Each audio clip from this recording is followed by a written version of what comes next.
But now we learn one of what I feel after studying this ayah, one of the most misused, and I would even argue abused ayat of the Quran in the name of our deen.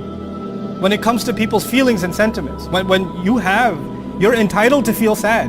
If there's something bad that happened to you many years ago, many months ago, ages ago, and you keep remembering it and it overwhelms you, you're not wrong. You should seek help for it, but it's not wrong that it hurts you still.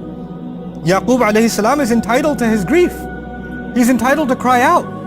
But when they complain to him like this and they yell at him like this, what does it mean? Sometimes people are in these tragic situations, but the loved ones around them or the family around them is not very sensitive.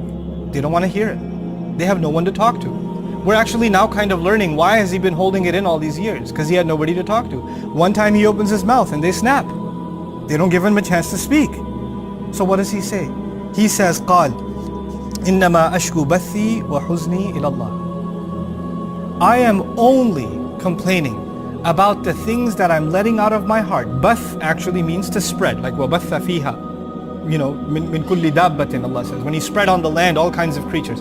Bath is tafriq aslan, it's to spread something out. But it's used in conversation to describe something you're holding in your heart and now you're spreading it out, you're letting it go.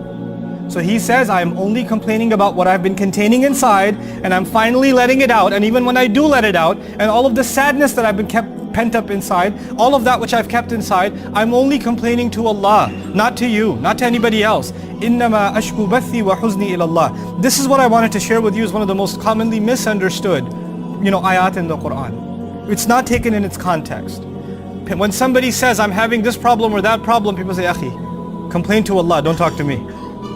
Because Allah says, إِنَّمَا أَشْكُو بَثِّي وَحُزْنِي إِلَى اللَّهِ. Yaqub alayhi salam said, I only complain to Allah. I don't talk about my problems to anybody else. What is the context of these ayat? In these ayat, he doesn't talk to his family because his family is not what? Supportive.